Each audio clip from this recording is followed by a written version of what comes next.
Gasimbagane Ne Bannamawulire wano ku Radio Simba pira kibazo mu studios egikwanjulira osuze yote ampuliriza eyakoze nga leero wakoze mukama mulungi tambulirawo agenda okukola webale ali mu kuwummula okwa Easter nawe webaze Katonda nti ofunye n'omukisa oguwummula akakuba kakasuseemukko nina gye natambudde nga abantu beeraliikirivu nti enkuba terabika egaanye abaateeka ebijanjaalo mu ttaka nga babisiikiddeyo abamu nga baapapa naye abamu nina gye nali saidi yene ekyaggwe bangamba waayi olwasooka okusamulasamulamu kasooli twamuteeka yabamu n'ebijanjaalo babiridde ne kasooli avuddeyo buli olubadde lufuuyirira namnywanyi wange nali naye ku Lwokusatu asuubula kasooli n'ebijanjaalo babiyita produce laga nti waayi bw'obeera toyinaayo contract ya muntu kati yakutuma bijanjaalo oba kasooli weebaza Katonda nti kasooli aweddeyo ne gwe tubadde naye mu store nti alinnye kati bangambye ndoza ali ku siringi 107 ali mu katale osobola okuntereeza bangambye kasooli ndoza kile eri ku 107 olinga nga nti edduse nnyo emisinde egenze ate nga agenda kuggwayo buggwi nga abantu bali mu kweraliikirira emmere erabika ntono naye akakuba bukaba nga katuwaddewaddemu katusabe Siraje buuza abantu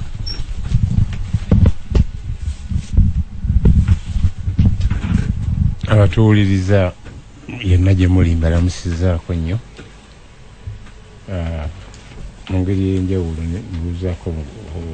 General Prescovia n'ekisembeyo okutuusa bubaka bwa Mwami David Senfuka ku Gasimbagane Crew abagambye nti yali antuma luli ne sijja naye agambye nti mufune olunaku olwammwe abasiibulule yandibadde abawamisana naye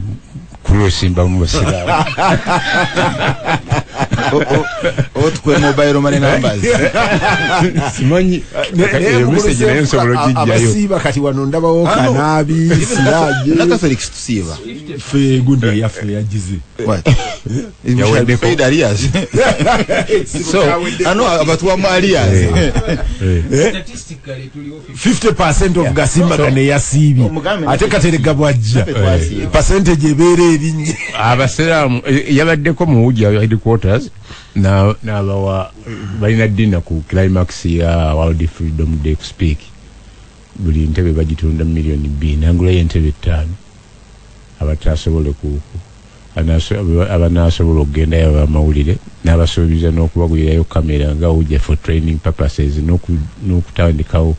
training journalist wayi Siraje nga kansa ali mu ssente n'abagamba ajja bagulira buno gundi jackets so aba trainers abatalina kaadi bafune eza Ujja bagende bayige okusomera amawulire muki munda so Gasimbagane Ne Bannamawulire Charles Romshana abatuwuliriza Katonda w'amaanyi ate Katonda wa kisa mukulu kibazo yala kujjukiza nti omuntu munafu munaku zino zetulimu twejjukize nti tuli banafu Peter ayali kumpi ne Jesus Christ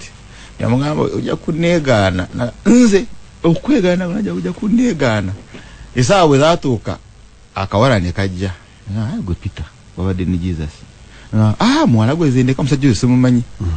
yeegaanira muwala teyeegaanira omujjukiro oli general gwe yasalako okutu abaali baze mu lutalo yamusalako okutu awo yalwana naye akawala nga tekambale na kaleega yakati simumanyi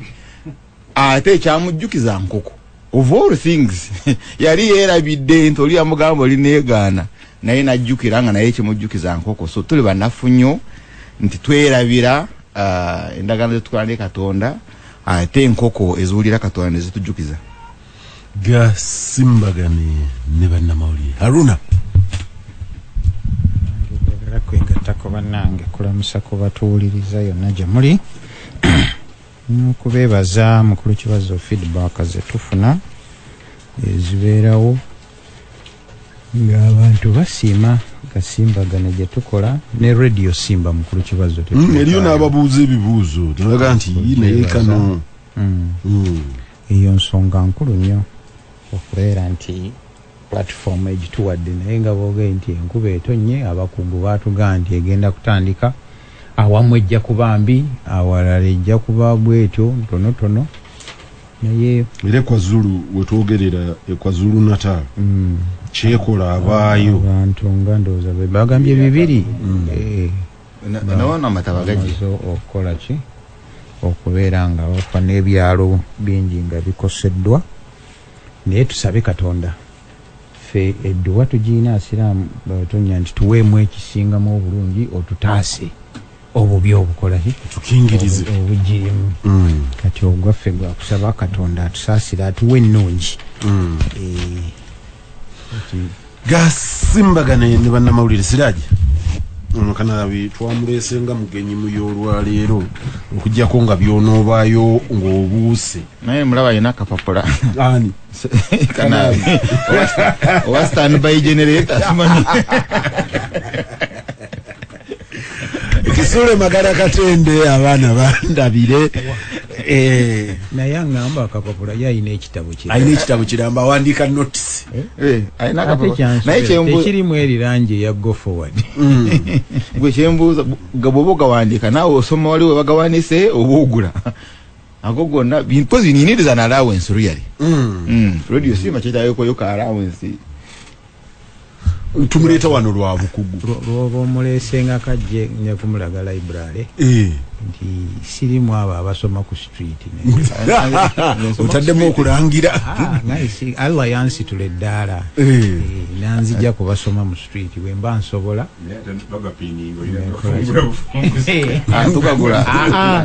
tojjukira nga tuli mu shariati nga tusibako sitepola ffe tutandika kati bano ne bakolagana basumululako kopi buli musoma awaayo bibiri kati yo n'agakuddiza naye tewaliwo kamera wakimanyi otya yagakomyangawo baziyita ritaani agatatundiddwa naye ng'akuuma we kaabadde gwe wakakubye kaseesetuse ne kadda awalala naye olwo lwaki talusigaza abasajja b'emize ng'otunula ne ku bwuma mwe mubala ennyama Siraji amawulire amawulire w'ekyendo gabadde gumanji Yunusufu Kasirivu webali kuwuliriza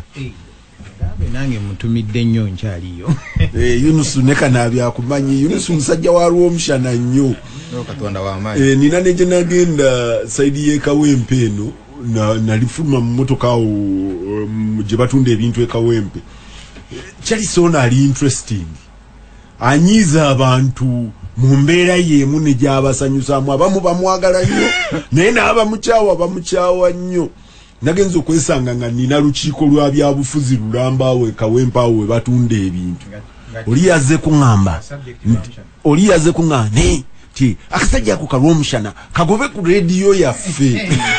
enyimirira ne mubuuza lwaki naye yabadde tannamalayo lwaki ng'ate ayina banne abazze okutumira Lwomushana ng'azze kuŋŋamba tulabire nnyo Lwomushana musajja oyo mugezi kakati nemba tunulira nagenza okukakana nga nina gurupu abaagala Lwomushana n'abatamwagala n'abayina ensonga kakanku ensonga ewaffe tulinayo akasajja katamiivu ko kabeera ku lumbe kabeera ku mbaga kati kajja ku lumbe ne bagana okkawa omwenge n'ennyama kati watandika speech sajja ono kanoni abadde musajja mulungi n'agamba abadde musajja mulungi kyobalaba yafudde yabadde alamba bannamwandu wano ate bannamwandu nga bababba waafa siriimu kale siriimu tala nti yammuse siriimu yammuse kati banyamwandu bakaviiriddemu awo nagamba agusirika genda bakuwa omwenge n'ennyama nagamba mukitegedde ne bagenda ne bamuwa omwenge n'ennyama kakati bw'akomawo yanyala bagamba manyi munnange awali love where there is rukundo wabeerawo emirembe wava wati ekikole ekisegesi porcupine amukira ki mu Luganda nsolo ina amagwa namunungu nalaba eyo kato eri andibadde giteekamu etyo olubuto naye lwakuba nti erina okwagala tegifumita kati mumpadde ennyama mugye muziike bulungi kati nange ndi katamiivu kaku kaalo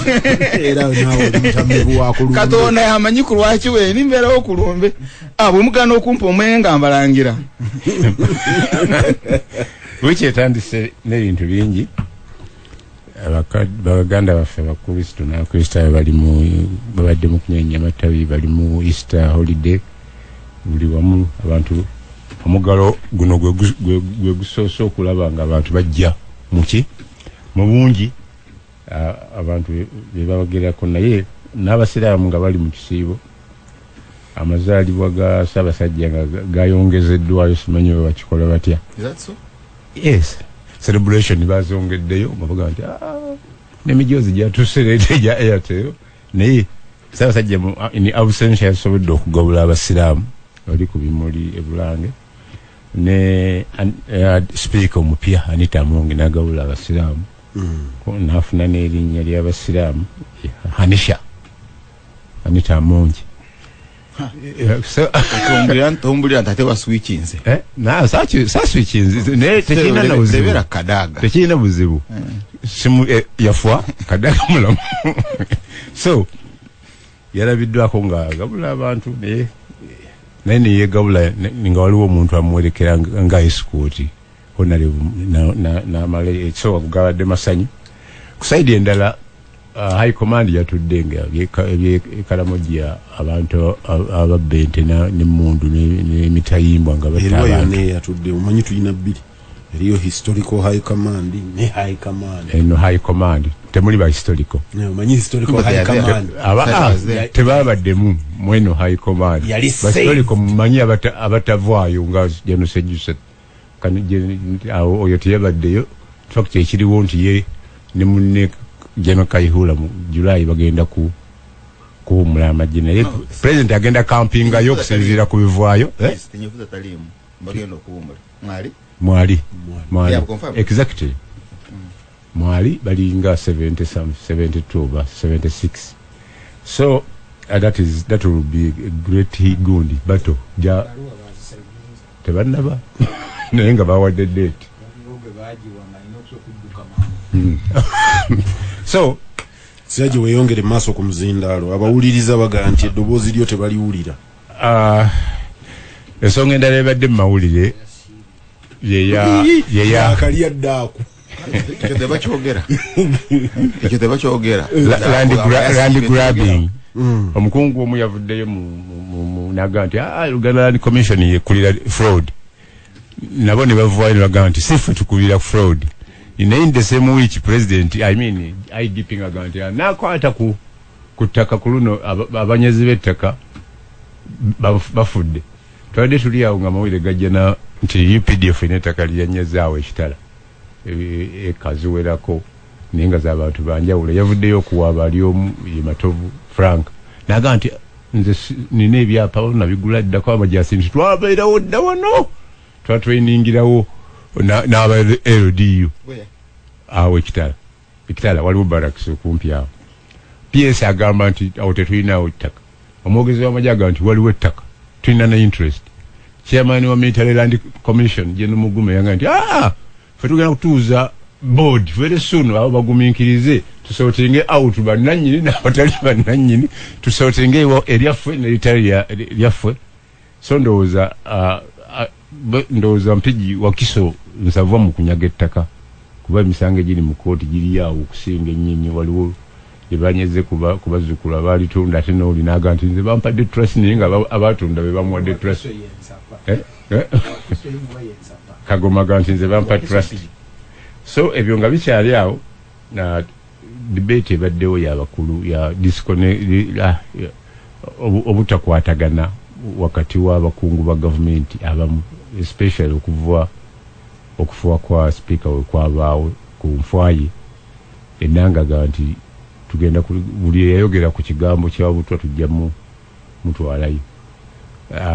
Baryomunsi nga guno gwakubiri ajje mu byobutwa nga accidentally nga bimutomedde polisi naye yandubuuza ne Kanabi lwaki akyewala nnyo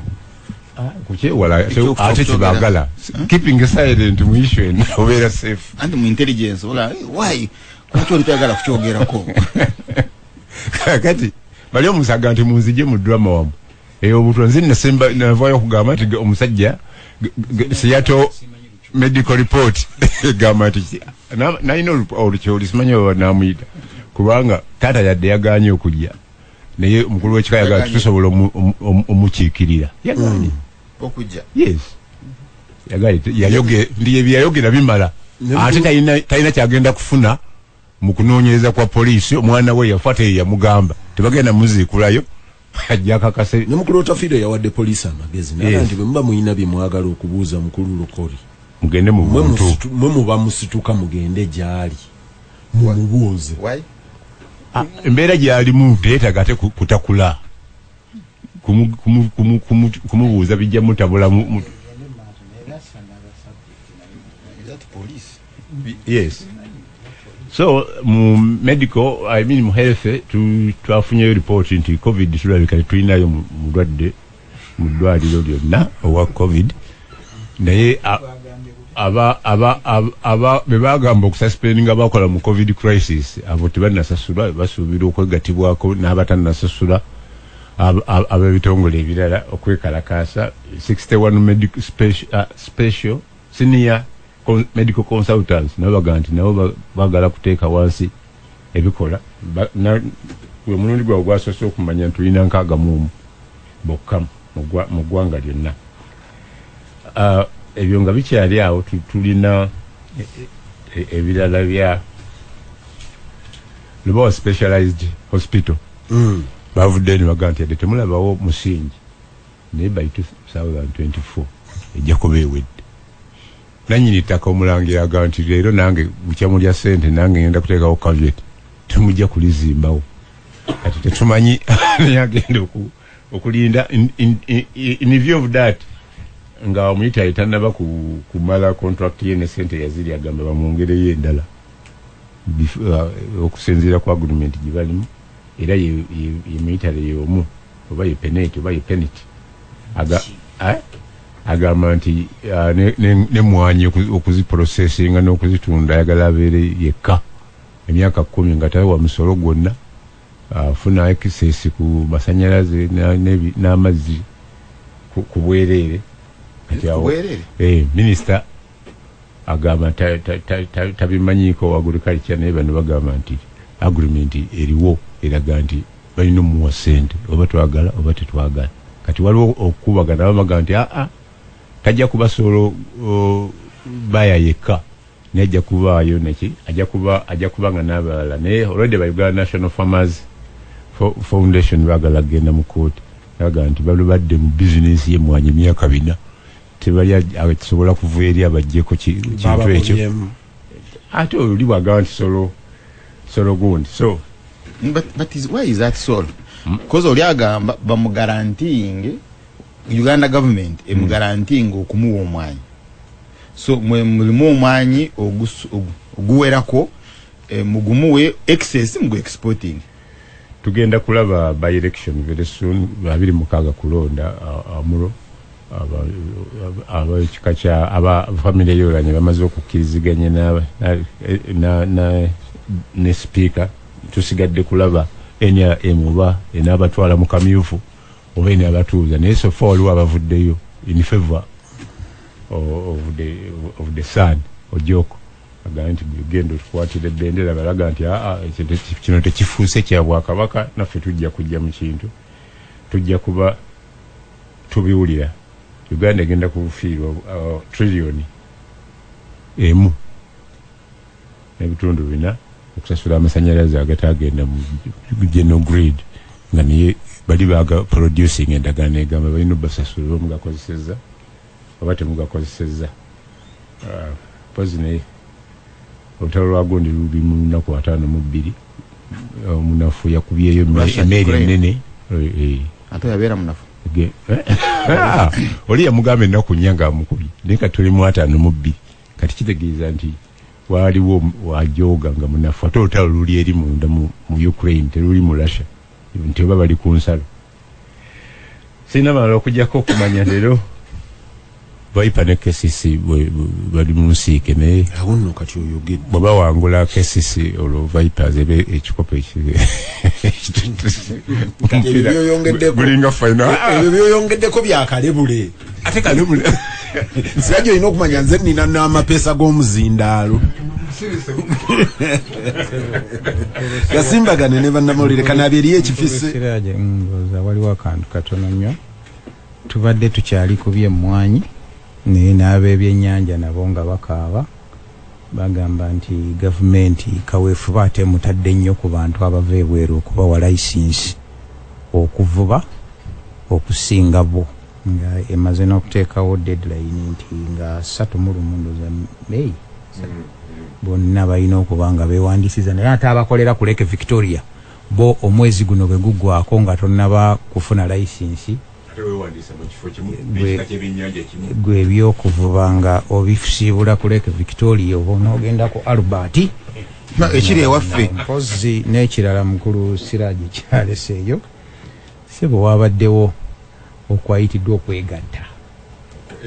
okwa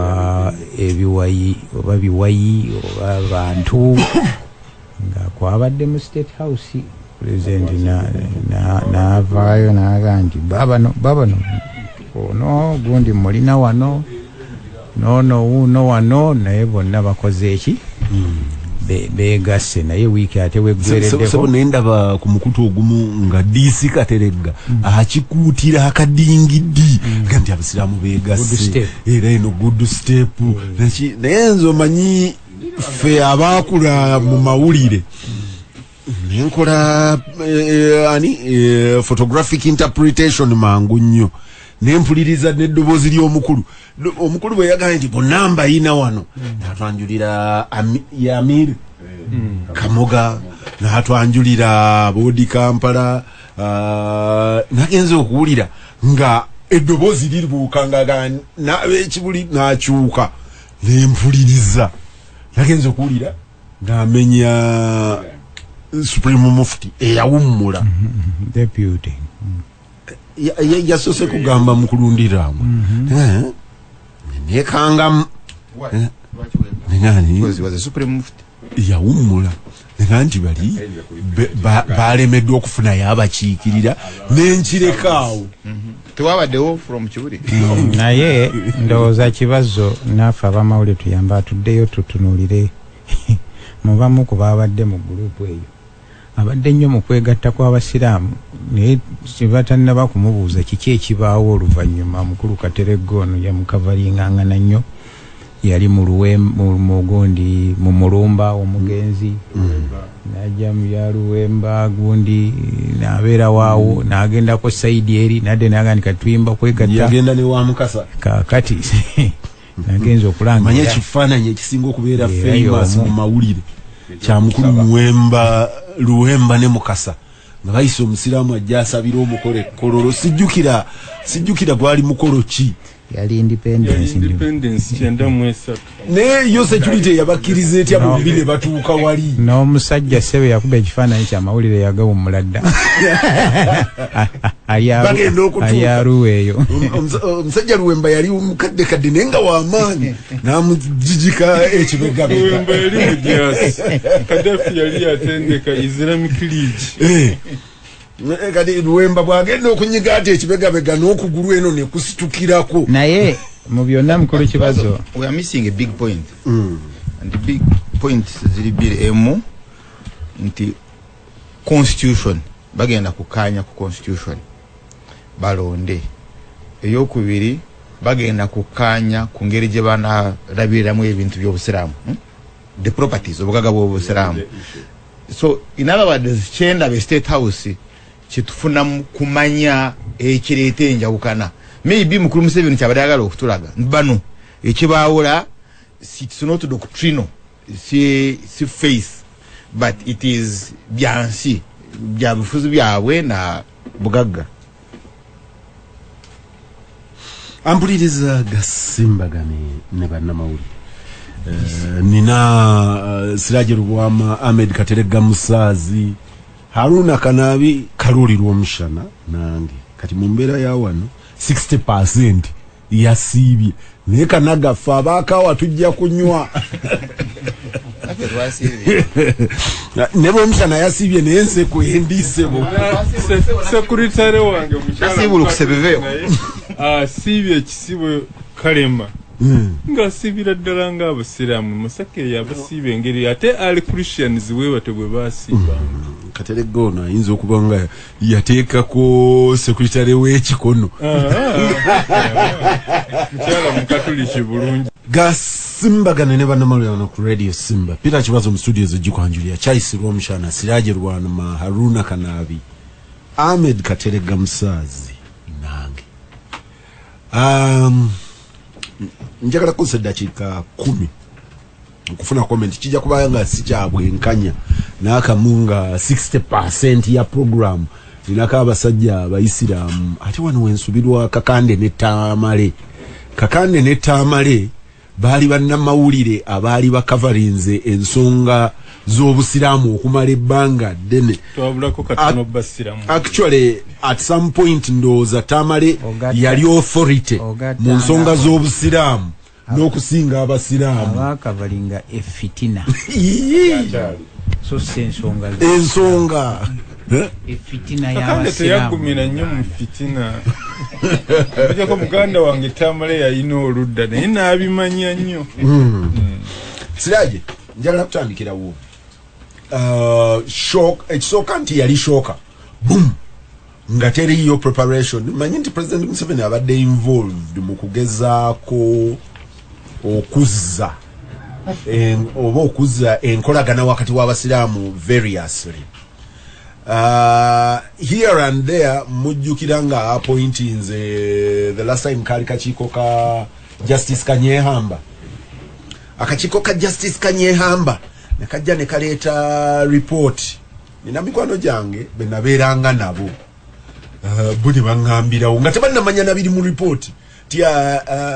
Uyu yani atu negotiating. Unza mulinde ebiri mu report nga bo bangambirawo ebyo teri ne omulundi ogwo kyalabika ng'ekiri very hopeful. But we've been in this ping pong throughout. Nina mnywanyi wange musiraamu mukama wange yanga nti ebyo byonna byakumala budde bwabwerere nti ewaffe simanyi bumanyi bwenkana manya mpuliriza genda kugamba nti omusajja ono anyomye n'obumanyi bwange naye yangamba nti ye ewuwe waasaalira ye imaamu waawo nti bwe bukulu bw'omuzikiti bw'amanyi nti awo kimala nti awo kimala nti biri ebirala byonna tayagala kumanya ye amanyi omuzikiti waasaalira bw'atuuka bwe beemagamaga bwe batire beetunuulira ye abakirako Yesu aba mu banne nti obukulembeze buba bukoze eki buwedde nti bino ebirala byonna bye tukola according to him biri political. Ye onaasaala ye imaamu o ayina imaamu akulira omuzikiti ye mukama we ye ewuwe wasaalira ye imaamu era ye imaamu wa banne ewuwe meaning what home wasaalira okumuzikiti ye imaamu era bw'atuuka ye mukulembeze waawo ye ensonga ze we zikoma obufuzi bwawo bwe bukola nanga nti biri ebirala byonna ate kifo bakiyita ki oba supreme ekifo kaza waliwo supreme mufti kibuli sigenda kwogera kifo ekyo nja kukimanya abaze badde nkuyina sigenda kwogera kifo ekyo naye munyinyonnyola ye gye siinaako obukugu I must add an alibi yaga nti bino ebirala byonna ffe waffe tewalinga wammwe ng'agamba nze nti teriyo leadership ndala esinga nti bino ebirala biri political biri organizational. Bwe nali n'omugenzi Kirunda kiva ejjinja yanga nti bino byolimu bino byomutugamba mufti by then yanga nti ebyo Idi Amini ye yabiteekawo. That's true. That's true. That is a political organization. Era yanga nti that is a political organization tie n'abalala basobola okukola ebyabwe. Era omugenzi ali Kirunda kiva ejjinja mu nteesa ye etaali at the official level yali angamba ye talina mutawaana n'ab'ekibuli okutuulayo naga nti balina okukulembeze bwabwe kasita tebabeera nga bagenda kulwana n'abaguni n'ab'ejindi ne batuula yambuuza yampa sekiti y'abasiraamu sigimanyi bwe bagiyita erimu Abapakistani n'abalala bali bo ndoza headquarters abo ba leadership eri Egypt nanga nti gwe wali otegedde nti wano weebali obamanyi nti wano weebali era basaala n'ambuulira bwe agamba bakwano go ba Ismail community wawo group endala gye yaŋŋamba nanga nti nabo balina claim ku ascendance okuva ku nabbi abatali ba Ismail nanga nze mbadde mmanyi ba Ismail nanga nti Abahamadiye wandegeya gwe wali owuliddeko nga balwanira ekintu kyonna kati ye according to Ali Kirunda kive jinja you can be where you are and be led by whoever but for harmony wawo kiri mukulu echa mufti wa Uganda leadership mukama wangu oli kyaga nti ebyo biri political Siraje mu bifaananyi byombi Siraje ow'amawulire Siraje omusiraamu ne Siraje munna Uganda kuba Siraje wa byabufuzi ate Siraje we fitina ayeche fitina sikitaddeeko kanabya manya abantu abali mu shariyati bazibu kozi ye wali omusasi wa fitina omutongole obusiraamu buno ne kifukole mbufunze tugende ku mwanya eri abajja okundi njagala kugamba nti yenna eyalimbye President Museveni okwegatta ayina byeyamisinze bingi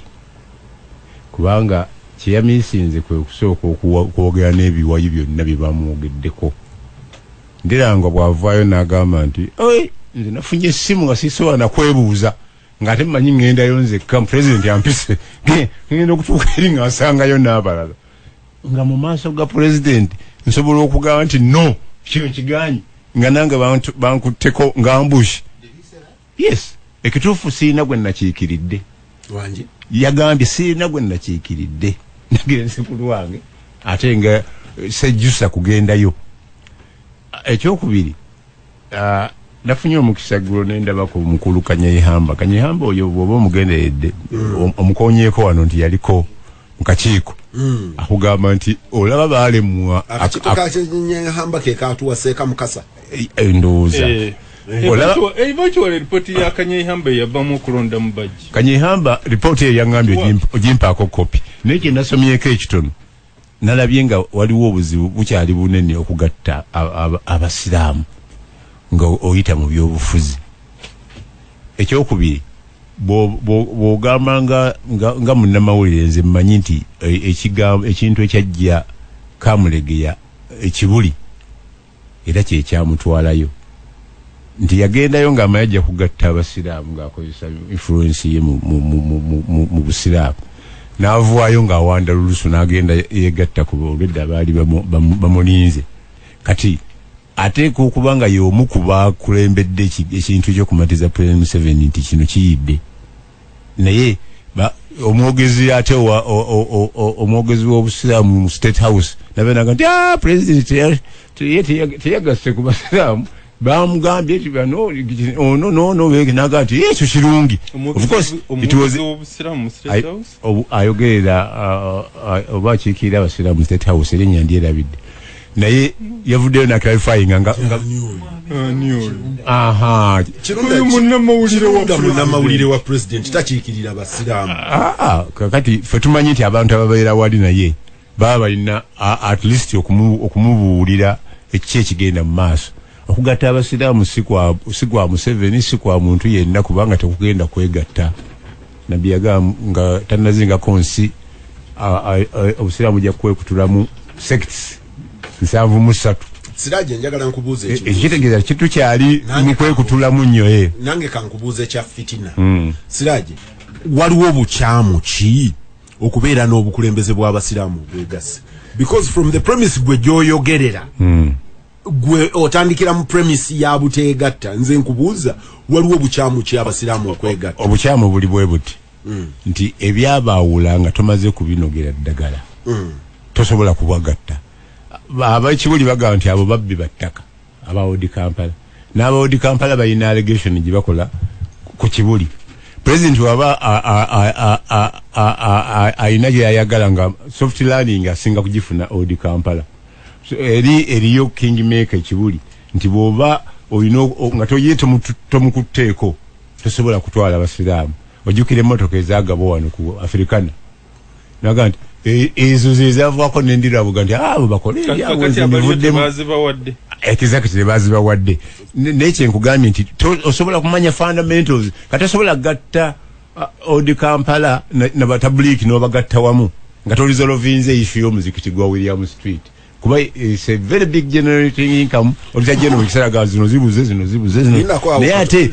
nenganyini gwe bagulako ng'amaze okuguza Bosco sasa sulwanga bamuga nti beera awo ekyo nakyo eryakikubamu wano ekituli agamba actually before his arrest 7 years ago and his sentenced to death for alleged Muslim killings Amir El Umma Sheikh Yunus Muhammad Kamoga was working for the unity of Muslims in Uganda and he had already made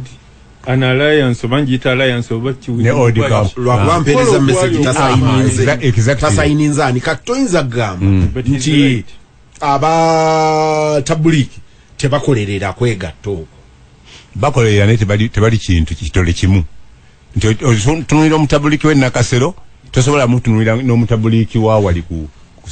kugundi ku kwimizi we kati ali ku misinde olwa some cases bw'otunulira omusiraamu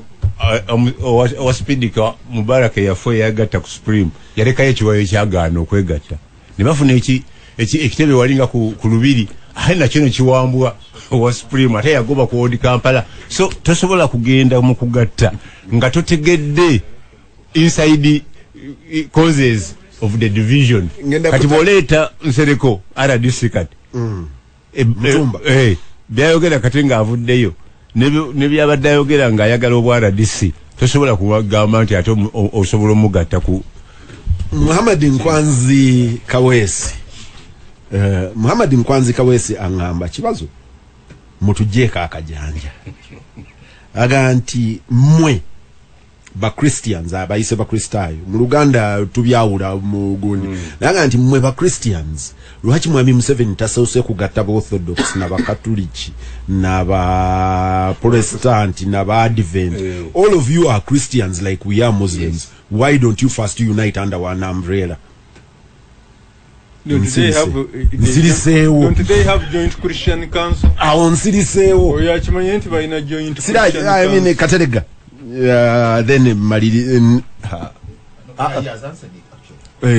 nabadde manyi nti ngenda kumaliriza ne Haruna naye ndooza Katerega nga tannayogera nandi soose wa room Shannon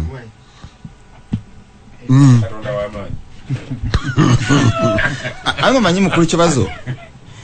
issue ya ensonga y'obusiraamu wano ate njagala obeere brief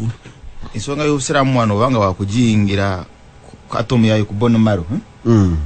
wetaka kuba Charles Romushana kali akatamivu ko kukaalo naye nga ate tebakawadde ennyama tebakawadde mwenge ne kali wakababuulira katawo ekizibu ekiri ekizibu nti walidde wanywedde omwenge walidde ekizibu nanywedde ate nalidde ennyama kitegeeza tosobola kwogera mazima omuzindaalo gute naye yabuzeemu katono so now you see there was a gentleman called Eric Saviti, yes. Eric Saviti bamulonda as Archbishop waba Kristayo wano for Uganda, Church of Uganda. Information jenyina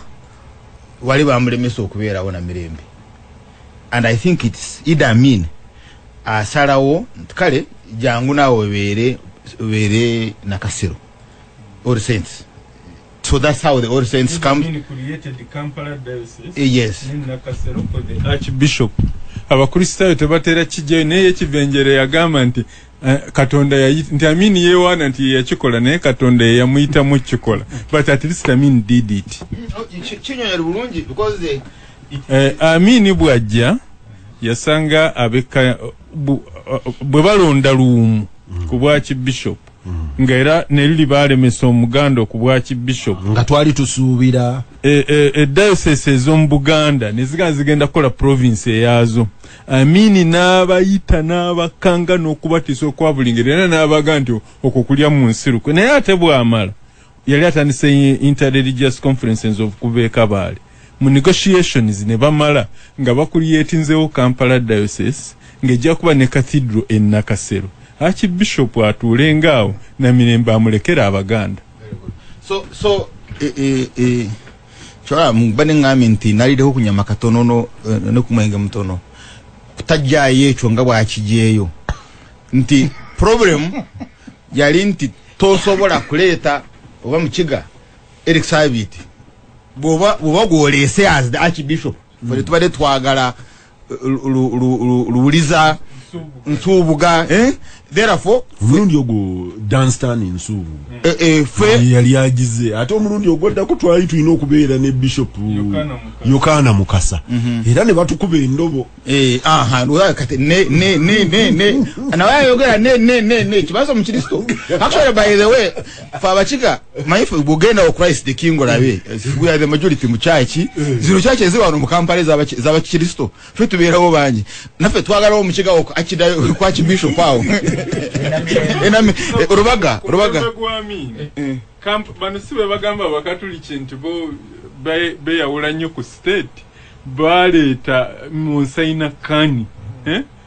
okuva Sudan yali mukakku kuba asobola okwogera ne Idi Amin. So therefore charity it was going to happen. Charity genda kubaawo obukristaayo bolowooza nti bumu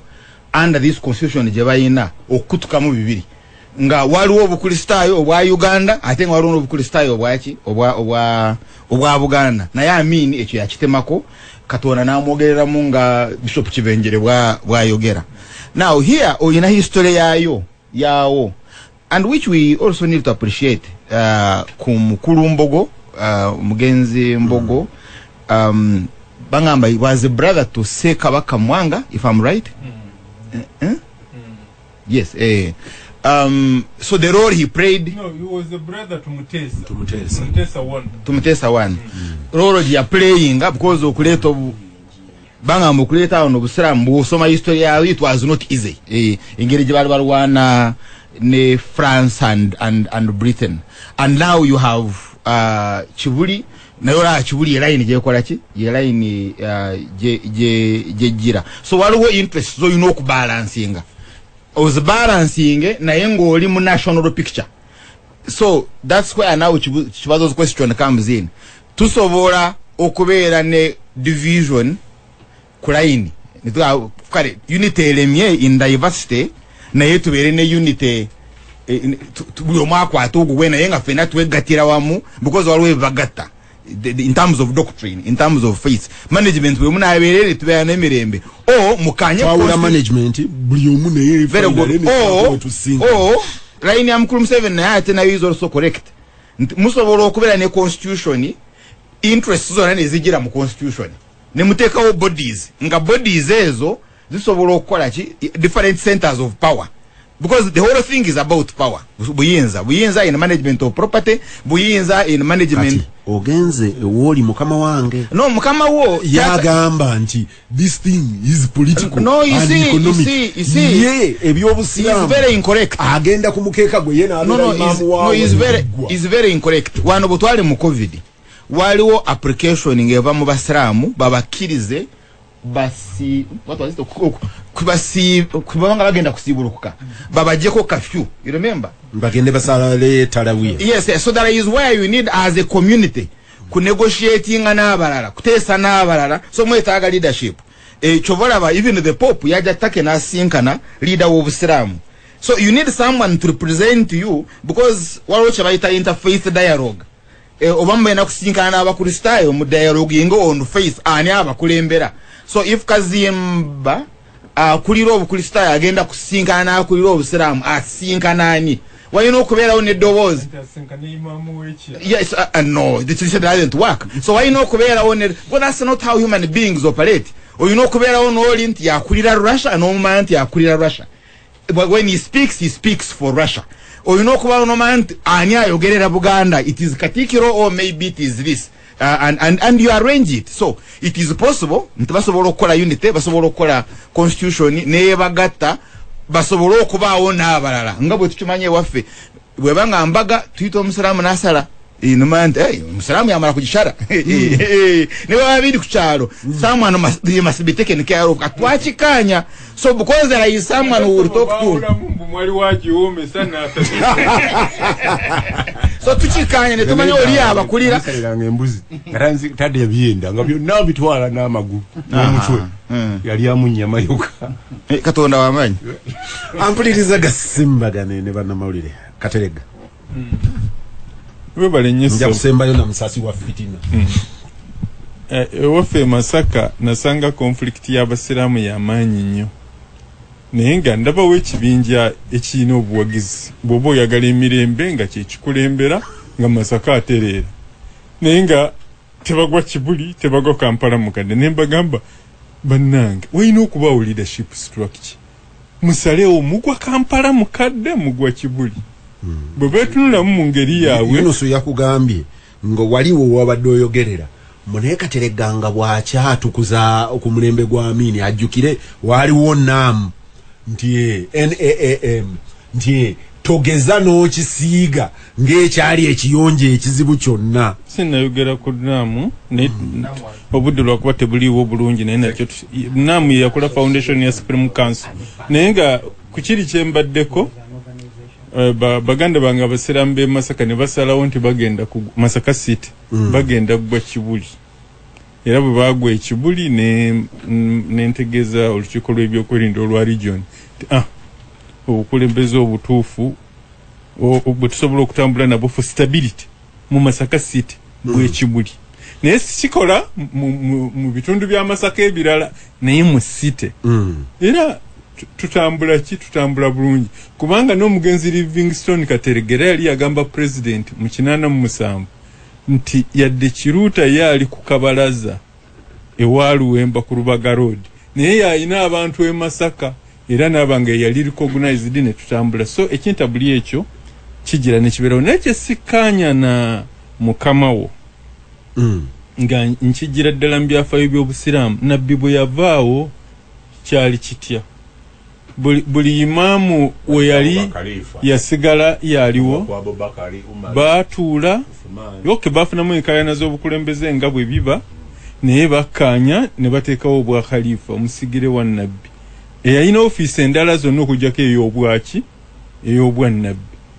Abubakari Umaru Uthumani Ali kituufu baabikaayanyiramu era ne babirwaniramu naye nga in principle bakkiriza nti balina okubaawo n'omukulembeze ow'obusiraamu owaki ow'okuntikko nabali abaayawukanako oluvannyuma ebiwayi bingi byasaanawo naye byasigalirawo ddala okutuuka ku mulembe guno nga abashiya era nabo balina imaamu waabwe gwe balowooza nti ffe naffe abalala gwe twandigize eki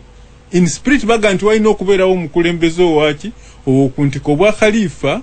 ndowooza bwasembayo oluvannyuma lwa Ssematalo ow'okubiri nga Take Ssematalo yasooka nga Take ewanguddwa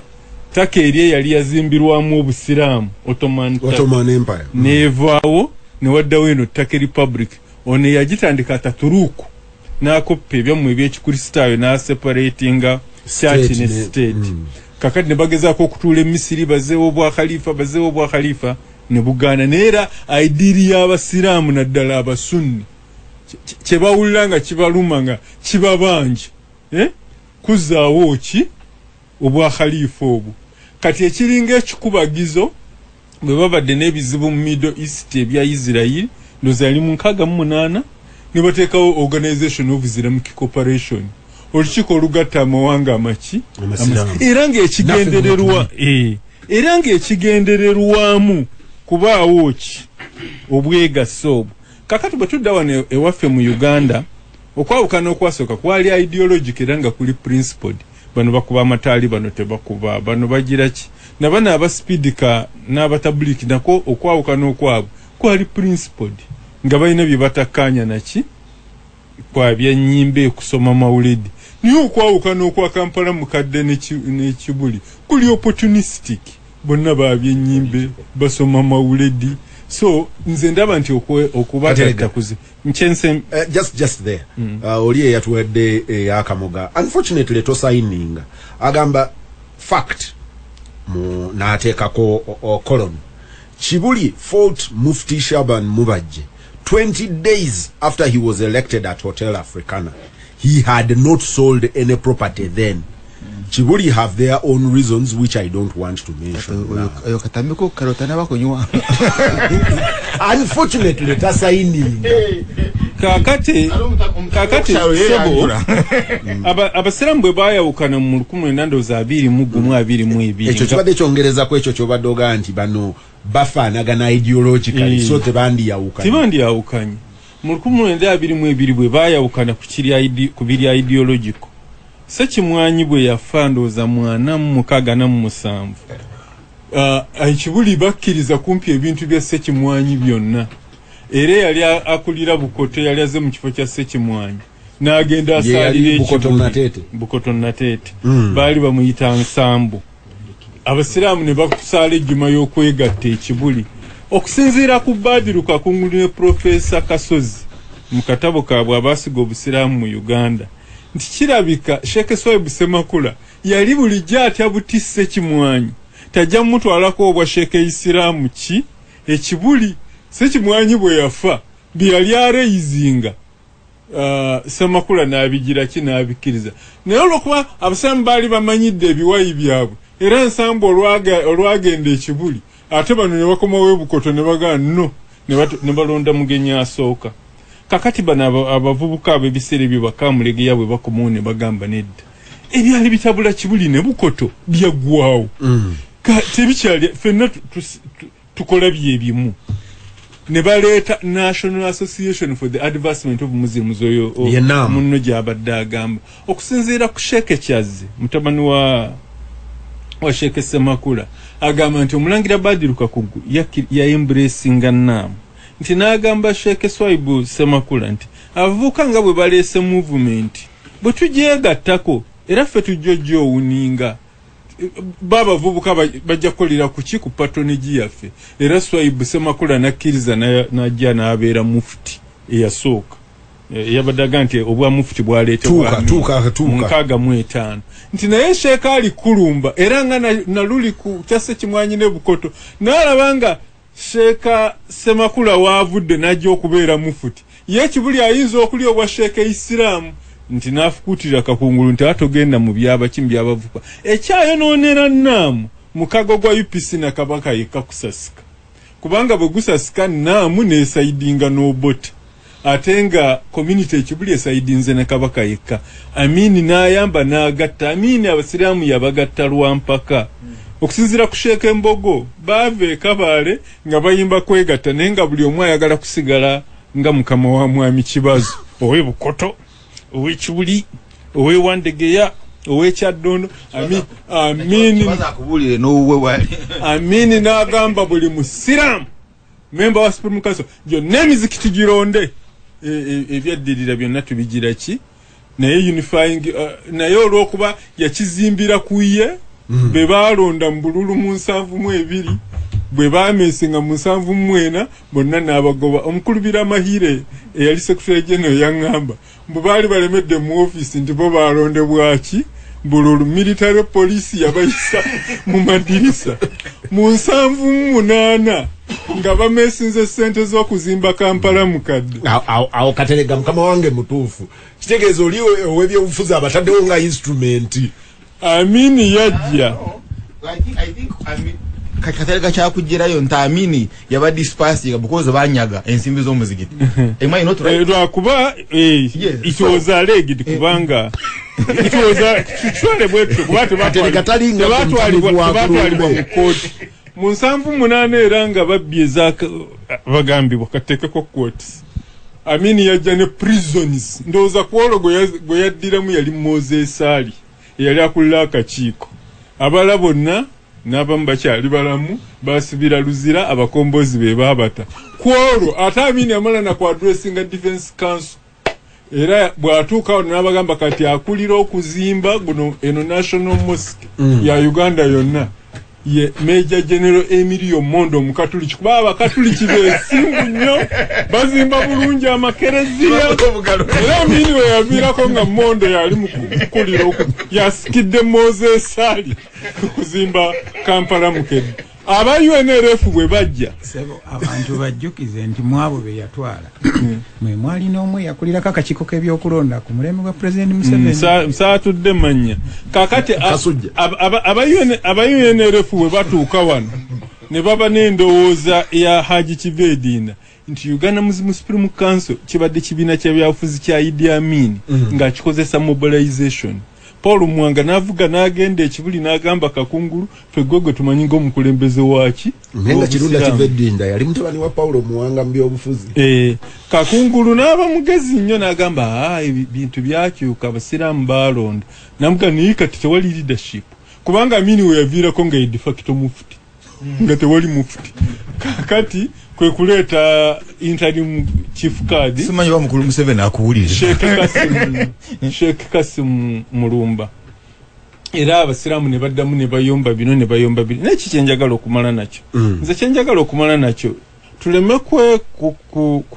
kweka mitwe mu musenyu nti obusiraamu tebwetaaga centralized leadership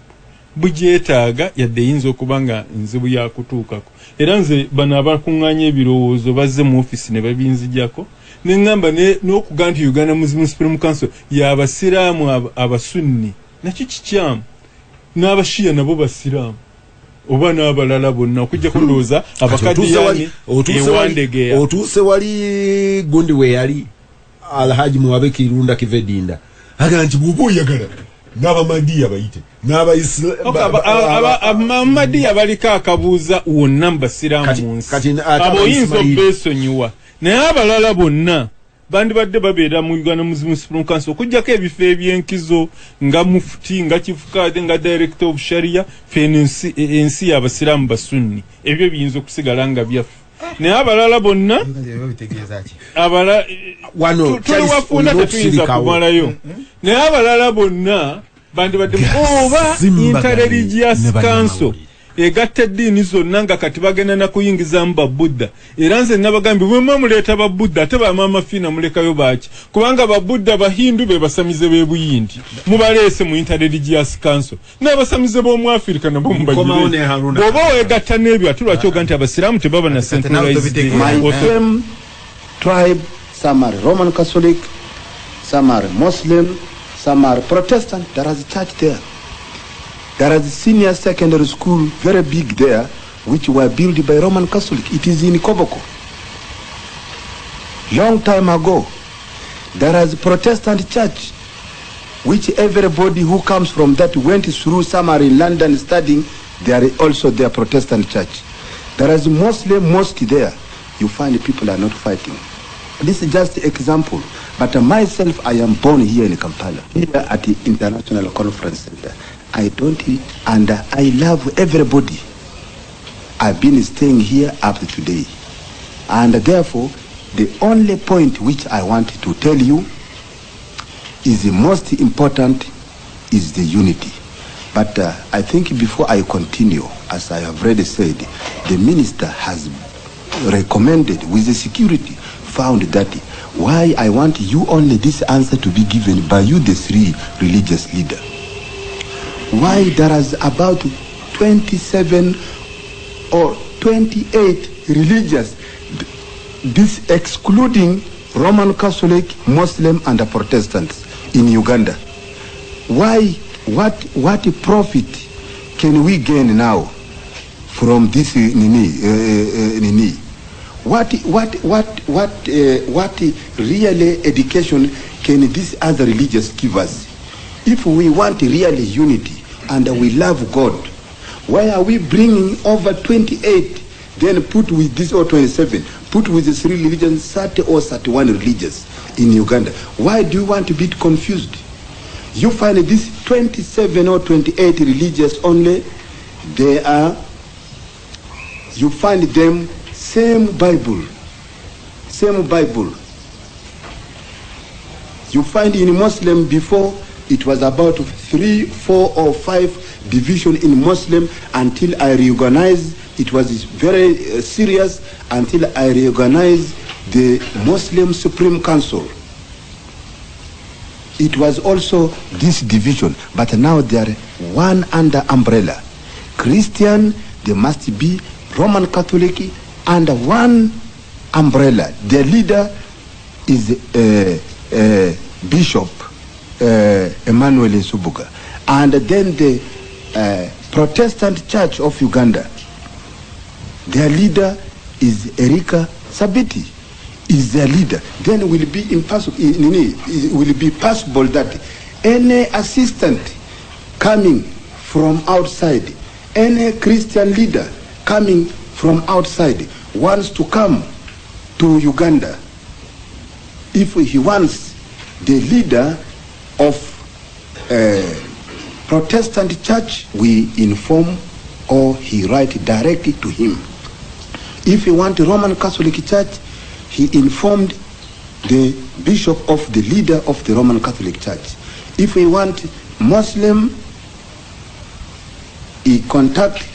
the chief card. If not, as he's in tour, his deputy will represent him, and that is clear completely a case. But I don't know about other 28 religious. How can we have this to confuse people? Because I want what I want. I want every religious must have power, and therefore we are committed. I want to tell you that my government is committed in the new reorganizations to help. I have already briefed the member of the Supreme Council this morning at the State House about these particular points before we came here. I said that yes, you need a mean. Gasimbagane Ne Bannamawulire wano ku Radio Simba. Peter Kibazo mu studios ogikwanjulira. Ensonga eno nabadde wakujuwa budde butono nnyo naye erabika eranze. Haruna Kanali ekisookera ddala kansooke mpe katerega message. John Sebanakita ali Bungereza agaye nti sikkiriziganya nnyo na Katerega emirundi mingi, naye olwaleero Katerega nnyumidde nnyo, alinda kitabo kyo era muguziwo nti gwe bukogira oti ekitabo John akirinze insha Allah. Haruna nakusooka nja kukkiriziganya n'oli gwe wagambye mukama wo nti ye imaamu wewuwe mutuufu nnyo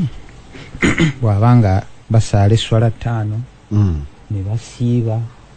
ne bakkiriza nti Katonda ali omu, be baba balina ssente ne bakola hijja,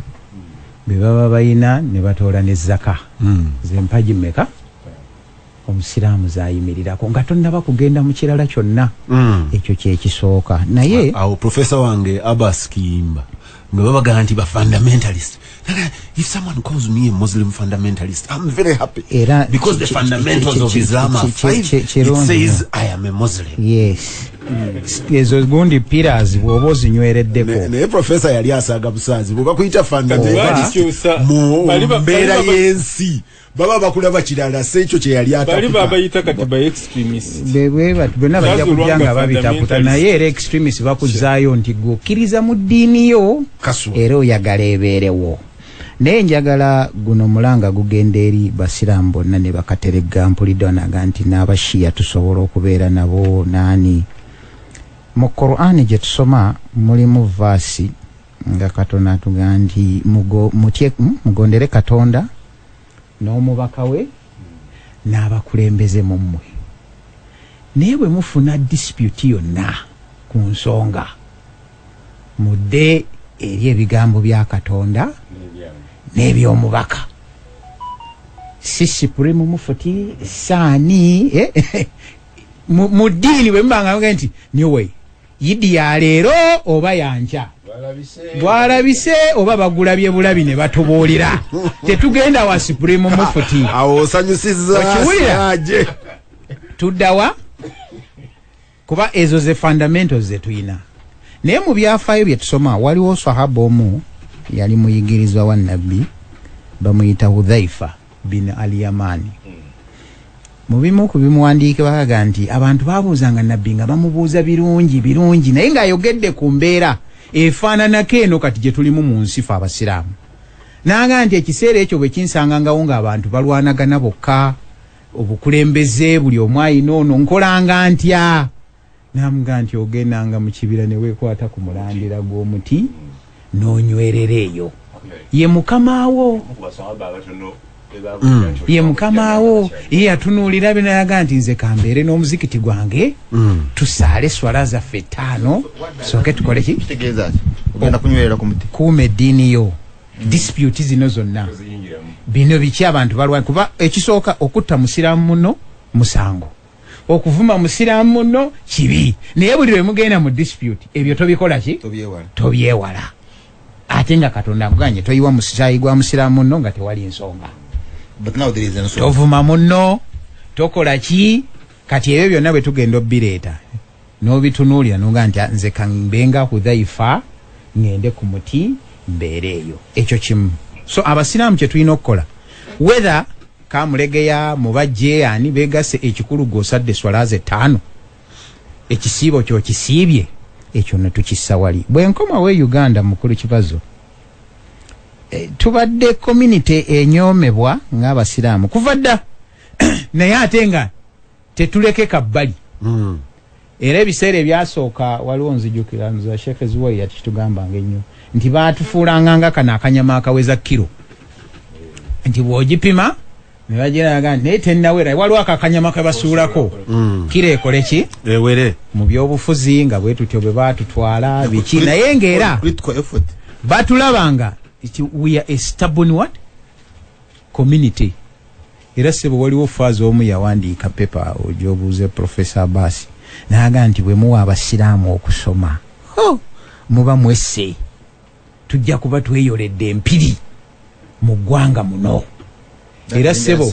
as much as nga mu abakatuliki n'abaprotestante sente zaavanga mu state ne muzimba amasomero ge mutwewanirako olwaleero ffe baali baatuleka ebbali until omusajja ava muffe mu community ng'eyaffe najja naga nti ne odi Kampala kati weewali ekitebe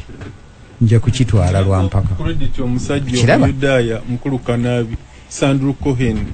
yatandika amasomero ga Yumeya amini ukwe yatusange Yumeya tata wa Nakibinge n'abalala be bakola effort eyo n'omugenzi Abumayanja ndowooza mwebali Uganda Muslim Education Association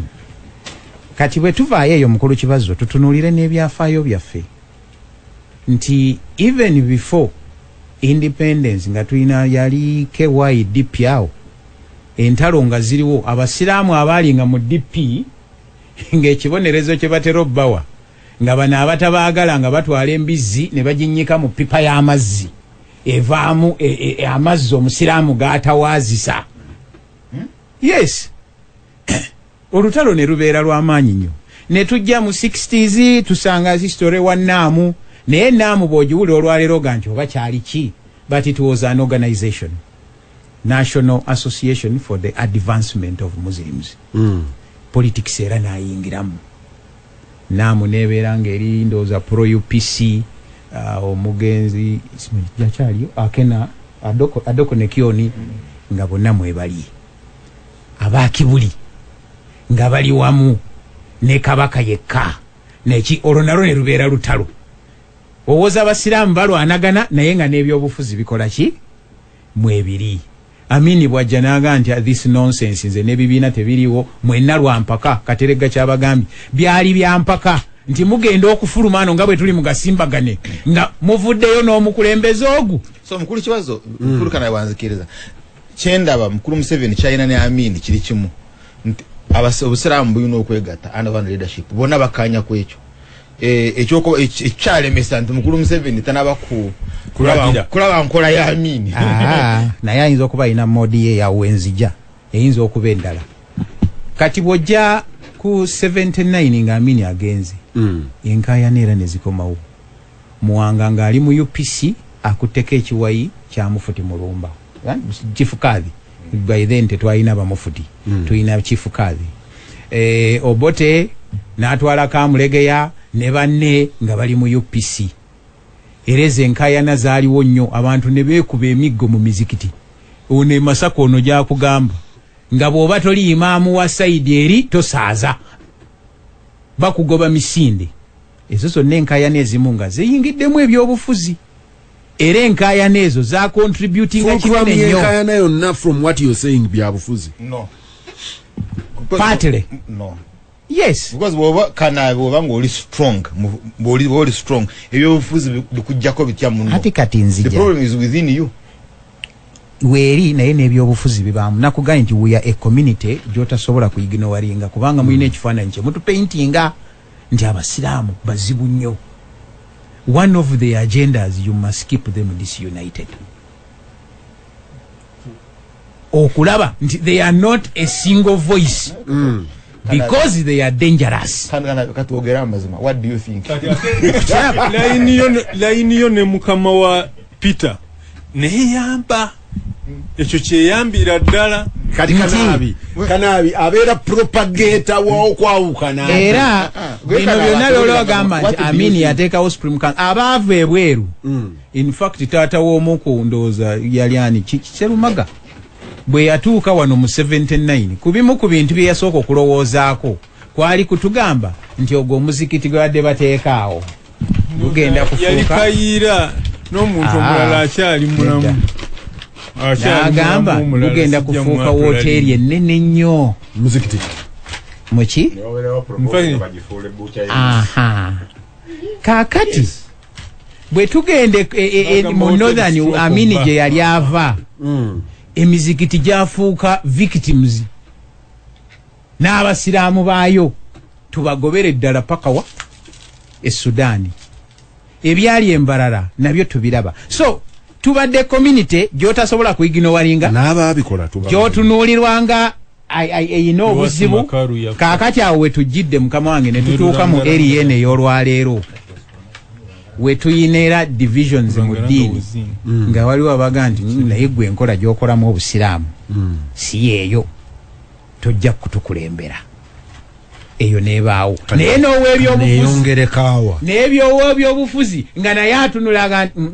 how do I exploit that to weaken you more musobole okubeera nga temufuuka kizibu kubanga ffe Kateregga leero bw'abeera e Masaka omusajja ave buwarabu bwaraga nti Kateregga n'amuwasa n'aga nti you are my brother nga batambula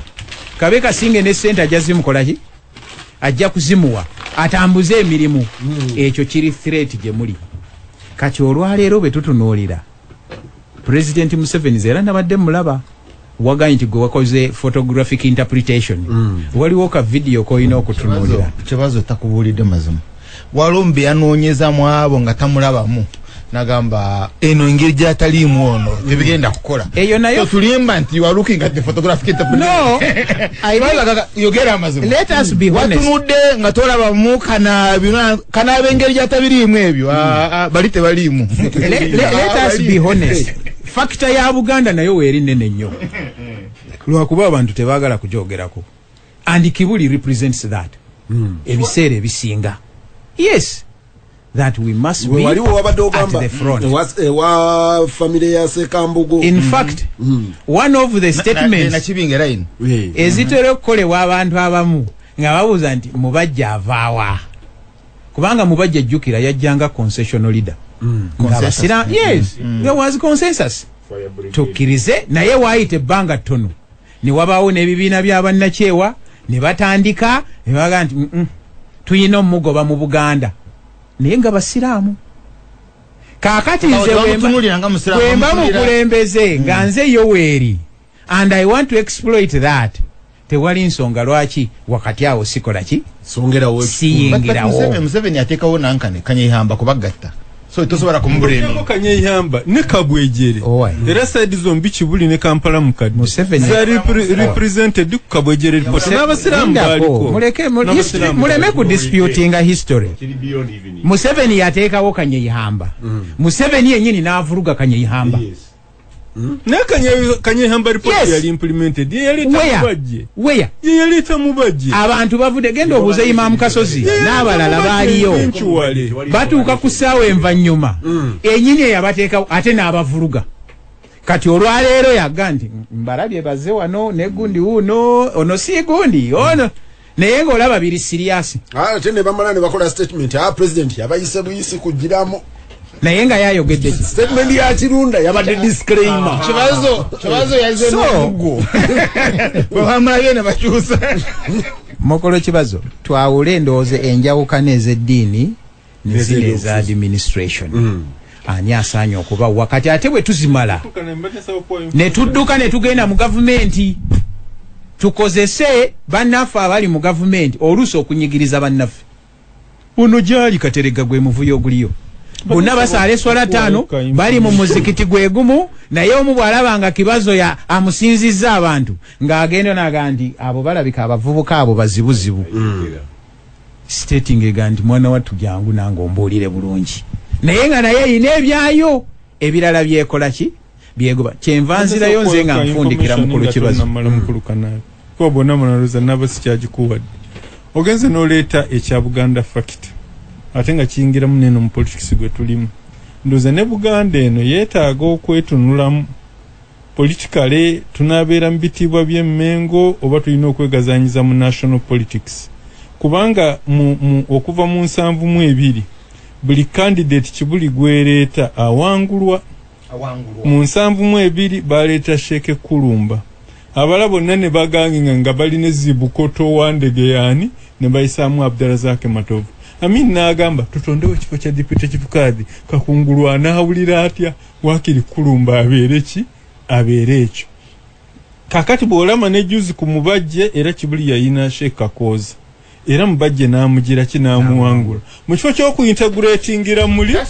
ne tusalawo okukola kewaye kibuli singa oli bamuyisaawo oli gwoyogera wa kibuli Kulumba kati byande badde bitereera oba oli awo kakati chenjagala okusembyayo nakyo katono sebo bwe tutuuka katono nnyo sebo maleka information just one second when Henry Luke not Henry ani yali Okoth Yono Okoth yawangulayo kana mukasa ebbanga lye yamala ekisooka nti mu nnyumba Namirembe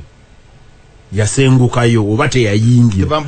n'asula wano awali City Oil wano ku Namirembe Road awakuŋŋaaniranga aba UNLF awo we baasembayo okuva mu kibuga awo n'abeerawo naye emirembe giri gy'onoonya bwe baalonda recently nkooyooyo peace mukira adayo nerine yeba Namirembe lero oluvanyuma olwo ne Henry Lukolombi n'abalala bagenda ensonga neziterera kati obadde obuuza tuyina president kembadde mmalirayo mukulu Kanabi era nakagamba ne abakulu ba Supreme Mufti nga bazze Masaka ne Kibuli nayo bwebesazeewo okuvuganya mu bajje ebe national toyinza kuba na Supreme Mufti nga Muganda nga n'abamyukayo babiri Baganda ngate oganti representinga Uganda yonna abaganda tulino obukakuni obwo olumbwe twejiriramu baromshana bano ne batuyiriza Kanabi ekyo kyembadde njagala okusinayika mu lugundi mwami Kateregga akyogedde nze kyengamba nti mukama wo bwaganti omuzikiti gwe gyeguli eddiini yagitambuza naye mu bino byonna nze nina endowooza ate era eri radical nti twetaaga Supreme Council eyina Supreme Mufuti oba Mufuti oba twetaaga Supreme Council eyeetuleeta ku interest endala ezitugatta nga bwe tugamba nti tuba tugenda tuga nti abasiraamu ku national cake tetukoze eki tetufunyeeko wajje tunaagenda ffenna nga tulina n'endowooza enjawulo mu ddiini naye nga toli mufuti wange naye nga ku bino tusobola okukkaanya okukola Kenya style so tunoonya Supreme Council eneetukakako byo byeyagala mu ddiini oba tunoonya Supreme Council eneetwala interest z'abasiraamu mu Uganda. Kenya balina Supreme Council naye kifukaada alondebwa gavumenti. Gasimbagane ne bannamawulire wano ku Radio Simba. Peter Kibazo mu studios ogikwanjulira. Haruna Kanabisiraje Rubwama, Charles Romsha ne Ahmed Kateregga Musazi. Ngenda kuyisa omuzindaalo dakiika zange zikendedde nnyo. Siraje emmwanyi n'etteeka ly'emmwanyi naki eno ensonga ndowooza njagiddira ne wiiki ejja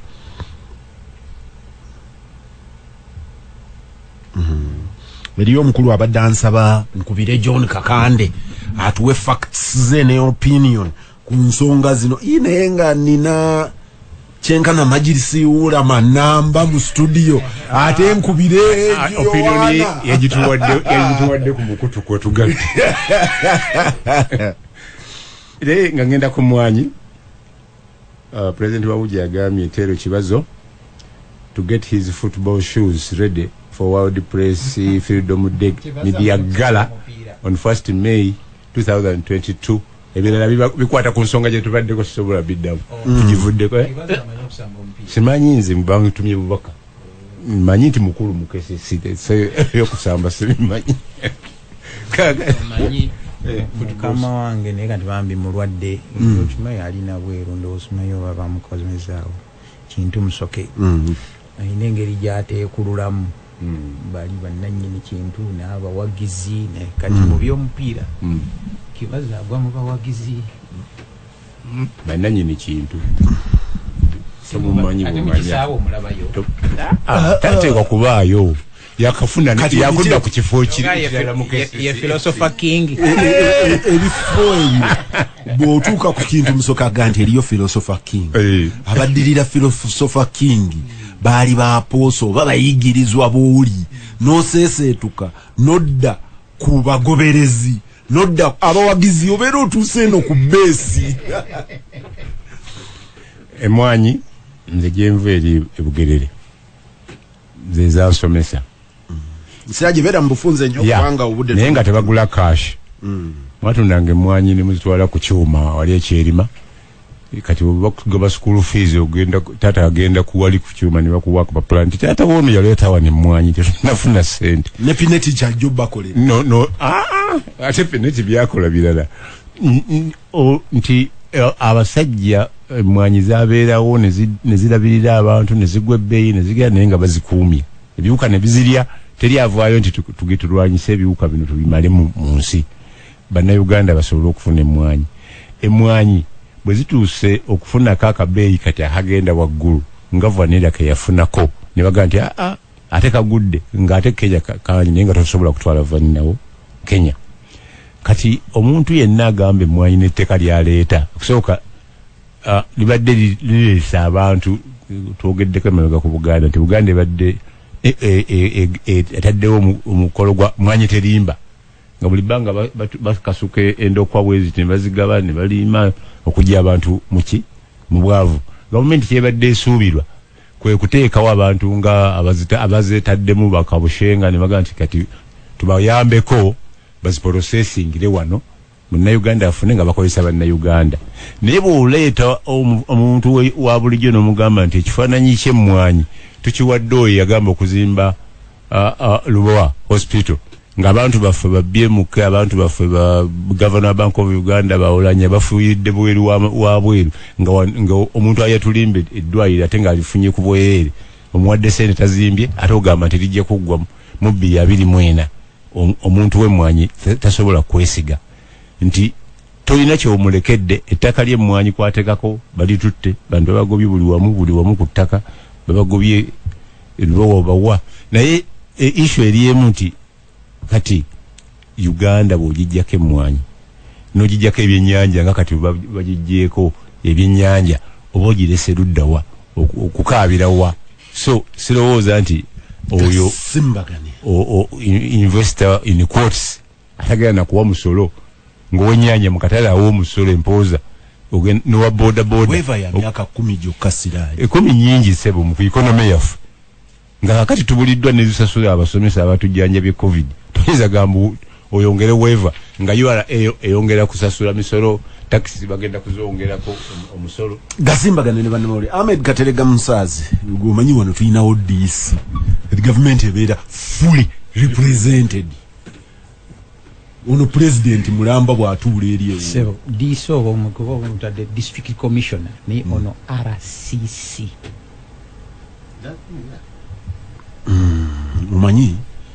muteeka eryateekawo ebibuga Kampala baagikolera etteeka ery'enkizo lyeryafuula Kampala ey'enjawulo districts endala zasigala local governments newankubadde zafuuka city naye muteeka tezaafunye enkizo nga eyono but it doesn't matter na appointing authority sebo ddayo tunule lisi abayita ki wembere dara dis kati ngeri jobadde omujjukiza mbali ngenda kuba dispersing era sebo bwe nali ntambula ne Kanaabyono nga twetoloola radio mu Uganda amaanyi ba DC ge baayina ebweru wa Kampala gaali tegogerekeka wano ke Kampala we muleeta olujanja ne mujja ne mwogera ku radio kati bwogenda eri ebukoma nsimbi nga Kateregga gyali akuwulira ku radio naga nti aveeko webale nnyo ssebo nze bingenda okwogera si official position wabula byange nga Kateregga omulimi n'omuntu wa bulijjo bwe twali tu liberalizing nze ndowooza tulina ensobi gye twakola twali tulina kukola liberalization. Yes, I agree with you. Government teba na nkizo Coffee Marketing Board toba na nkizo okuba nti gwe otunde mwanya ebweru wokka ndekane Bugisu growers batunde Masaka growers batunde ani batunde naye kye twakola twa over privatizing dismantling Coffee Marketing Board ekikyali kikyamu dismantling Lint Marketing Board ekikyali kikyamu dismantling Produce Marketing Board ekikyali kikyamu emabegako ndoza mu parliament ey'omwenda obuzibu obwo bwazuulwa obwakolebwa abenarem bwe baali mu lusirika ekyankwanza enarem caucus ya parliament ne baga tugenda kuddeyo mu mixed economy. Mixed economy yeyo teba command economy eri ya state ne state e playinga ne private sector ne jiraki ne playing. Kateregga Dr. Israel Suruma emyaka giwezeeko emabega bwe bamutwala ku NRM secretariat nga advisor ku economy. Dr. Israel Suruma aga nti government yatambula olugendo lwe yali terina kutambula anti ekyali ekigendererwa kya government ng'efiitinga mu bye baali batukaseeko nga privatization nti government yali ejja kwejjako ebinene ebiwe abantu kubanga biri established but ekyali ekigendererwa nti government yali ejja kukomawo mu bintu abantu bye baali tebasobola kukola eddemu establishing katugeze nga company y'ennyonyi bw'omala ojja establishing nga Suruma asuubira nti bw'etuuka ku take off stage nga mugiteeka mu stock market nga bannansi bajja bagyenyigiramu nga mugenda mu train nga nazo muzikyusaawo aga nti his disappointment oyo ye Suruma oli nti his disappointment then nti bwe twejjako bwejja ne tutema twejjako bwejja twanyaga what we are cooperative. I'm now correcting him. Chora to amutwali kusomesa. Twanyaga. So senga twasigala n'enkola eri. By the way, Dr. Suruma ndoza ali mutufera ne munteekateeka kyali waliwo ebintu ebyenkizo state bye yalina okusigaza ne wabaawo ebyo ebyali bitatambula bulungi ebyejjeko ne wabaawo ebyali birina okubeera 50-50. Kakati nze ndowooza mu mwoyo ogwo bw'oleeta investor ng'ono oteekwa okuba nga either state eyina shares ekyandibadde n'ekirungi majority shares 51 obanga ne bannayuganda kuba tulinamu ne Masaka naffe tulina yaabo mu kibingi be exporting instant coffee okumukaka nge Kenya bwe babadde bakola investor bw'ojja wano foreigner naffe tulina olwo omushana waffe ne Kanaabi waffe oyina kukola venture nabo ekyo bwe kikolebwa ndowooza interest zaffe ziba zitunuddwamu era mbadde ndaba abamu ku balimi besijja kwatula manya. Kateregga kyoyogera kikulu nnyo wano tukiyisaako amaaso empowering the local company, the local investor ate n'omukaka nti after a certain time ajje ku katale balw'omushana bonna batalina gye bainvestinga sente bajje bagulemu emigabo efuuke native company. Wano twandibadde twakuza si mu mwanyi mwokka singa mu nguudo company ezisinga obunene ba Mukalazi Bazimwe bani twandibadde twabayamba ne bakula ne batuuka level nga ze company nene betuvuganya nabo mu nsi abasomi b'ebyobufuzi Abamerika bwe basituka ne bagenda mu lutalo bwe batuuka mu field company ezisooka okubagoberera Halliburton ebeera ku mugongo yagenda okutunda emmere yagenda okutunda engoye yagenda kati bajja n'amakampuni gaabwe ag'amafuta ag'emmere agazimba enguudo wane waffe unfortunately ne bw'opanua ogenda okutunula emabega nga teriyo loko kampani ejjirako kati wano tubadde wano of course abali mu mwanya abasinga obunene Yugakof muzungu Kyagalanyi muzungu ne twalina bansamba twalina ba ono ow'emityana Zikofi Zigoti Zikofi wawano muna Uganda yes kituzayo mu kiri kye twabadde mu kiri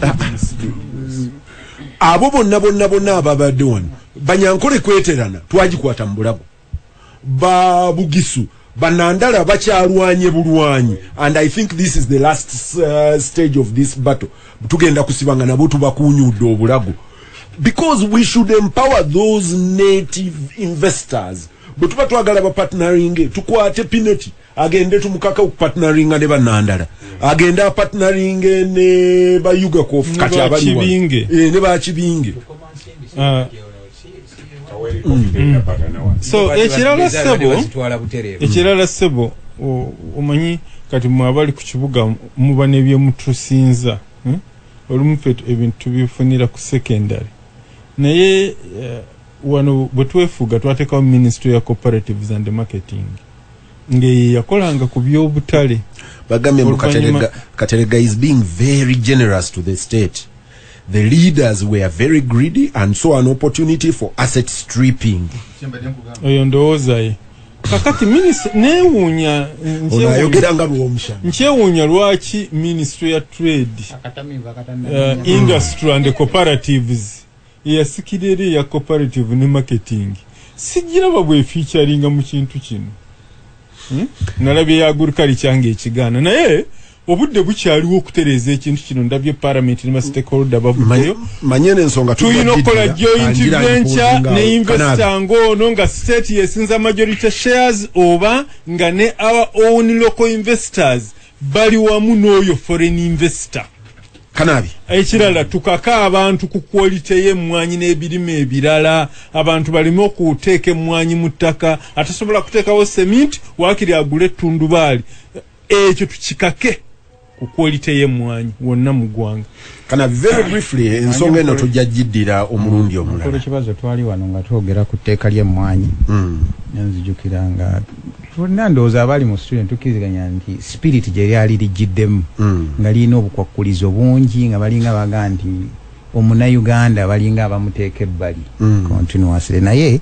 ndowooza ensonga eri mu ddiiro yeyo endagaano eno eya gavumenti mwami abadambuza kakande ku nsonga eri ey'obusiraamu Ramadhani bwe twabadde tunyumyamu awantu awamu ne Kanaabi ne Siraje ne kakande naga kati ntegeera bwe yarabye n'endagaano ya Pineti n'ategeera lwaki liri etteeka ly'emmwanyi lyajja kati yatandise okubigatta kati Pineti oba Pineti oba Vinci ye muntu ali smart ndowooza ajja n'asoma embeera n'alaba n'engeri alinga bano abafere b'e Kampala ajja n'akumanya embeera gy'olimu oba nga wazikubye n'agamba nti wano waliwo ettaka naye mu mwezi mutono nnyo ojja kulaba bagenda kuteekawo enguudo biki naye bw'otayanguwa balitwala kati Pineti alabika naffe bw'atusanga nga bwe tufaanana naye mu byonna njagala abantu baddeyo beetegereze bulungi ekisinga obukulu mu ndagaano eno ye clause number 4 gye bayita project support engeri gavumenti gyejwalira mu njogera eno endala eyiyeewo omubiri mu ngeri gyetayiirawo balala be mubadde mwogerako bannayuganda support gyetabawa nga mu byonna mulimu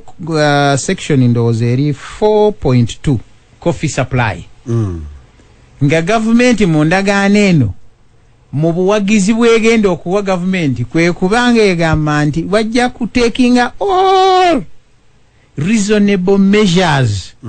okulaba nga kampani eno eweebwa ekifo kisooka mu kufuna emmwanyi. Government of Uganda undertakes that it will take all reasonable measures all reasonable to give priority sokolege all reasonable measures kati tandiko kitaggulula one mboko bobo supplying omwanyi you know go oyo mboko or acknowledge an arrangement for export. To give priority of supply of coffee to the company before registering any contract or acknowledge any agreement for export of coffee beans, including with any other company government to sustain operations. Ono bwabata nafuna zize zonna mwe nabakabushenga simanyi bani temugira mwina kutwala okulango nakolaji anazize wako police kulaba nti birole tebigende eri those are reasons. Era sebo mwami Bukenya yadanga ni musalimbire yengere kali nga mwe mutugenda kulaba ttaka lya pineti muna alabe ekinava mu yebiraka naye government yemu negamba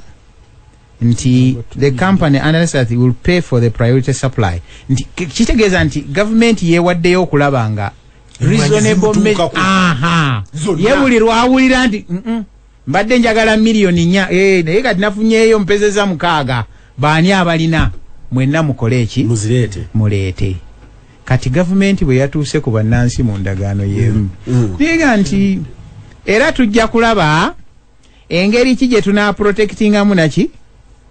government shall use all reasonable endeavors now not even resources measures wabula ejja kulaba ngeri gyefubafubamu namwe nga abali mu nankani bakyagalanyi bogambye n'abalala nga namwe mukola ki mufuna awo we wali nze ndowooza contention nga tetunadda ku kaloli lw'omusana manyi kaloli lw'omusana wali ku 4.2 obadde all reasonable measure kati kaloli yerabanga bamudeployiza ne tanka awo bateekawo SFC kakati mukulu kibazo coffee is a security issue gwanji yes coffee is a security issue chovola ba coffee marketing board mu biseera by'obote oyito ojoku yagitwala naye bwe yagitwala njagala ondagawe obugaga bwa oyito ojoku around ndaga nti ekizimbe kya oyito ojoku baluguudo obattaka bamukubirayo ito no yazibba nebe yaziteresa bamukubira see so why please why is coffee security issue because they ingiza foreign currency and webe ingiza foreign currency either wetaaga foreign currency or stabilizing a balance of payments problems or kugule mundu because waliwo na muliro mukule yo Russia ngaga mpaye mundu ze banja na nonya batasobola kusasula mu Uganda currency. Now when I was in A level waliwo yampa donation it was a t-shirt we munwa ngusoko kwambala t-shirt nga ya chikugwe London bali bamuwayo akasente katono uli amuwa na yeye yali akafuna commission kumwanyi and mukulukere bakandwanaho yes we alogwe yawa na yebo yawa nange namufuna ko t-shirt ku commission woli so in other words and that was 1988-89 nomo indeed serious president mukuru kere bakandwanaho gomita sari musare bwajja yajja tunulira mwanyi including banyankore kweterana baza masaka guro waze zola bazonna izali mu mwanyi actually I'm even told ntuno mwanyi enarenga tena bakukwata government yaguwa kwito kuwamba bazi wamba mwe muri ronro uno musajja na nyini ronro I forget his name ugendo munonyereze why because kiri mu foreign currency kati bogamba because tujja kuchogera ko let me explain summarize it this way coffee you know you have we got tourism board mkuru katerega it's a board neno coffee marketing board was a board to market oliko badoga bali bamuita Tiny Roland is very good thank you so much na guno omanyi nawo gwetagawo board to market it but marketing eri mu quotas nte gwanga nga Germany linzo gamba from Uganda tugenda kwagula ko omanyi gwenkana bweguti so you who has come as an goita investor kanabi gogenda okwenonyeza akatale obo ogenda kusupply nga ku quota je bamaze okutuwa already so where is this a danger to Uganda bofuna omu China najja wano na neole ensimbi from a commercial bank here in our local currency. N'agula omwanyi mu local currency yaffe. Kati omwanyi n'ajja mu dollar oba pound. N'azitwale China n'aziteka ku account. It is as if eno coffee bagirimidde China. You get what I mean? So it becomes even a sovereign issue.